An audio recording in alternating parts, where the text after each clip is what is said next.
네, 이제 소렌토가 3월 10일에 출시될 예정입니다. 지금은 2.2 디젤 모델과 1.6 하이브리드 모델만 출시가 되었는데 그것도 하이브리드 모델은 잠정 중단된 상태입니다. 그렇다면 이제 선택은 뉴 R 2.2 디젤 모델밖에 없는데요.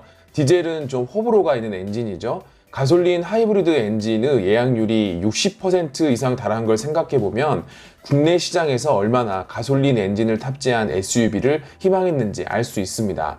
SUV 하면 당연히 힘, 그리고 디젤이라는 상식은 이미 깨져버린 것 같습니다. 올해 7월경에 소렌토의 가솔린 281마력 고성능 2.5 터보 엔진이 들어갈 예정인데요.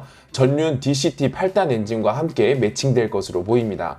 오늘은 조금만 더 기다렸다가 7월에 소렌토 가솔린 2.5 터보로 가는 선택지에 대해서 살펴보겠습니다. 일단 가솔린 모델은 디젤과 하이브리드 모델보다 가격이 좀 더 저렴할 수 있습니다. 디젤은 SCR과 DPF 등 매연 저감 장치가 더 많이 들어있죠. 하이브리드 모델도 마찬가지입니다. 전기 모터와 배터리, 발전기까지 차량의 무게를 더하는 요소들이죠. 이렇게 추가적으로 달린 장치들은 차량의 가격을 높이는 데 일조합니다. 일반적으로 가솔린 차량의 가격이 디젤과 하이브리드와 비교했을 시에 약 200에서 300만 원 정도 더 저렴한 것이 특징입니다. 이번에 출시될 소렌토 가솔린 모델의 가격이 좀 더 저렴하다고 한다면 차량을 구매하는데 그 문턱을 좀 더 낮출 수 있겠죠. 이 소렌토 MQ4에 들어가는 가솔린 엔진은 이번에 출시되었던 기아의 K7과 그랜저에 들어가는 G2.5 터보 엔진이 적용된 전륜 방식의 가솔린 엔진입니다. 내구성이 좋은 MPI 방식에 연비와 출력이 우수한 GDI의 기술이 적절하게 섞여 있는 신형 엔진이죠. 토크와 연비 모드에서는 GDI 방식으로, 안정적으로 내구성이 필요할 때에는 MPI로 전환되는 방식입니다. 물론 가솔린의 연비가 하이브리드나 디젤에 비해서는 부족한 편인데요. 아마도 가솔린 엔진의 연비는 11에서 12km/L가 나오지 않을까 생각합니다. 디젤과 하이브리드와 비교했을 시 약 4km가 더 덜 나오는 셈이죠.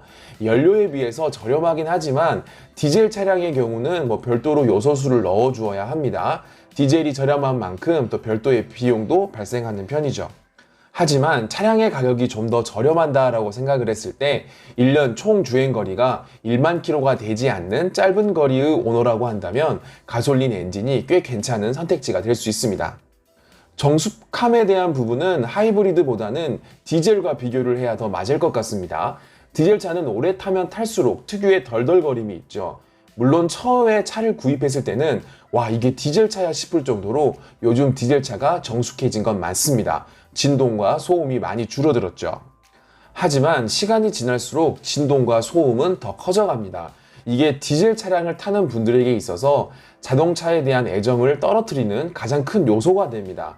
6기통 디젤이라면 그래도 좀 나은데 4기통 디젤은 10만 킬로가 넘어가면 어쩔 수 없이 맞이해야 하는 소음과 진동이 있죠.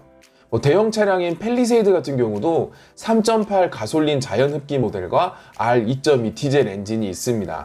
기아의 올류 카니발도 3.3 가솔린 엔진과 R2.2 디젤 엔진이 있죠. 타본 분들은 하나같이 가솔린 엔진의 정숙함을 칭찬하고 있습니다. 특히 장거리 주행 시 느껴지는 피로도는 가솔린 엔진이 훨씬 더 나은 편이라 차를 오랫동안 소유하신다면 가솔린을 선택하는 것이 더 유리할 수 있습니다.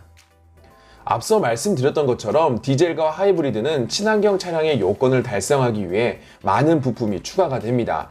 이 부품들이 고장이 나게 되면 수리 비용이 만만치가 않습니다. 물론 파워트레인은 5년 10만 킬로의 무상 보증이 있지만 시간이 지날수록 수리비는 더 비싸지는 특징이 있죠. 또한 요즘 디젤 차량들이 많이 좋아져서 예열과 후열도 필요가 없다고는 하지만 DPF나 흡기에 쌓이는 카본은 꾸준히 관심 있게 살펴봐줘야 하는 부분입니다. 몇만 킬로 기준으로 흡기 클리닝을 해줘야 한다고 한다면 그 비용도 상당하겠죠. 게다가 디젤 엔진에는 고가의 인젝터가 들어갑니다. 이 가솔린 엔진은 플러그와 코일을 교체하는 것 말고는 엔진에 특별한 소모품이 없는데요.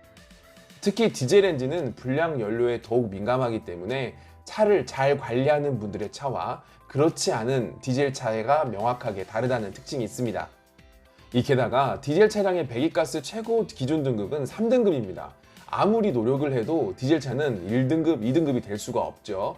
현재 프랑스에서는 내연기관을 완전히 없앨 계획이라고 했고, 그 중에서도 경유 차량이 가장 먼저 숙청의 대상입니다. 현재 우리 정부의 계획이 어떻게 바뀌게 될지는 모르겠지만 5등급 차량부터 규제가 되고 있다고 한다면 4등급, 3등급 순으로 경유 차량의 규제도 언젠가 실시될 가능성이 높습니다. 네, 자, 소렌토 MQ4 가솔린 2.5 터보 엔진을 선택해야 하는 이유. 첫 번째, 저렴한 가격. 두 번째, 오랫동안 유지되는 정숙함. 세 번째, 합리적인 정비, 유지비. 이렇게 세 가지 장점이 있었는데요.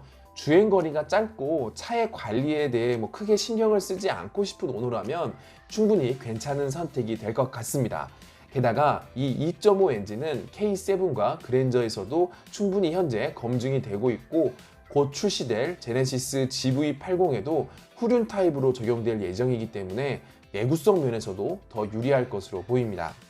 이 소렌토 MQ4 가솔린 모델의 출시 예정일은 2020년 7월이기 때문에 아직 소렌토를 계약하지 않으셨다면 한번 고민해 보시는 것도 좋을 것 같습니다.